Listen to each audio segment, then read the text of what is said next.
झूठे सुख को सुख कहे, ये मान रहा मन मोदे।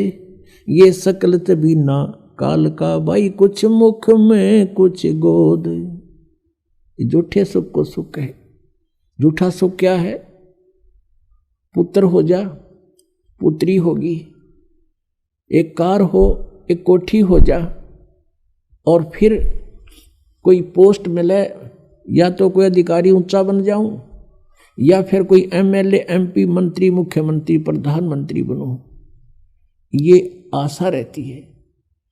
परमात्मा कहते हैं यहां 21 ब्रह्मांड में जिस तरीके से तू सुख ढूंढ रहा है, इस सुख नहीं है।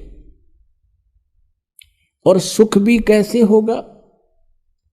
जिन वस्तुओं को तू संग्रह करके प्राप्त करने की इच्छा से और संग्रह करता है, वो सुखदायी नहीं है। निर्धन सोचता है धनवान सुखी, धनवान को सोपन में भी सुख नहीं है।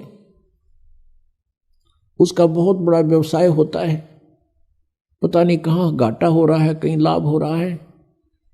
रात और दिन उसी चिंता में, टेंशन में वो सो जाता है, नींद भी नहीं आती है, फिर उठ जाता है। अब धनवान सोचता है ये राजा लोग सुखी होंगे, मंत्री, मुख्यमंत्री, प्रधानमंत्री, एमएलए, एमपी, इनको सोपन में भी सुख नहीं है। क्योंकि जो एमएलए या एमपी बनता है वो बहुत से व्यक्तियों का नुमाइंदा होता है, और कोई ना कोई उसकी बाह पकड़ने रहे, चल मेरा काम कर।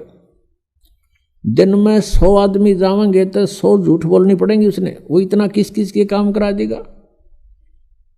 और बैठा होगा घर, फोन पर कह देगा, कह दो बार जा रहा है, यानी टेंशन रहित नहीं हो सकता। यही स्थिति थी मंत्री और मुख्यमंत्री, प्रधानमंत्री की, जानो तो यहां जीव सुखी नहीं, और पिछले पुण्य का नाश कर रहे हैं अपने का ये।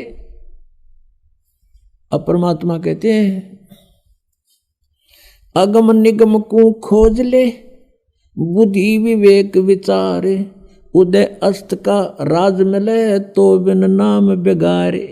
ओए होए, तुम तो एक एमएलए, एमपी, सरपंच बन गए, इसम का पीटन लग गए। कहते हैं उदय अस्त का राज तुम्हें दे दे, और यदि यह भक्ति तुम्हारे पास नहीं है तो तुम बेगार कर रहे हो। बेगार, बेगार की परिभाषा बताते हैं। एक समय एक टेम्पू वाला प्रतिदिन सवारी लेने आता था, वो एक दिन नहीं आया। अगले दिन उसके साथियों ने पूछा कि दूसरे जो टेम्पू वाले थे कि कल नहीं आया, क्या कारण था, कुशल तो है? उसने बताया कल मैं बेगार में फंस गया था। आज से 40 वर्ष पहले की बात है। उस समय क्या होता था, पुलिस वालों के पास कन्वेंस नहीं होते थे थानों में, और वो किसी ऐसे ही ट्रैफिक में से किसी की कोई जीप पकड़ दी, या कोई बड़ा 3 व्हीलर था वो पकड़ लिया, उसको ले गए कहीं रेड लगाने के लिए, मुर्जिम पकड़ने के लिए, या कहीं उन्होंने छापा मारना होता है, रेड डालनी होती है, वहाँ ले गए। तो उस दिन क्या होता है, उसको 4 बजे उठा लिया सुबह, और ले गए इधर के उधर, उधर के उधर, चलो वहाँ चलो वहाँ।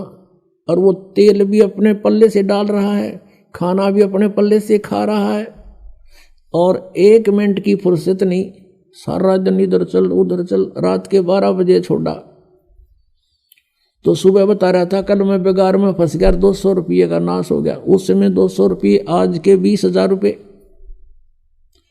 समझ लो कि 20,000 रुपये घर तक खर्च कराया, और 1 मिनट की फुर्सत नहीं, चलो चलो रही, रेल बनी रही मेरी, और 200 रुपये भी अपने पल्ले से बर्बाद कर दिया, पूंजी भी नष्ट करी। इसको बेगार बोलते हैं, यानी इनकम हुई नहीं और खर्चा खूब, 1 मिनट चैन नहीं, समय नहीं, कहीं भी रेस्ट नहीं।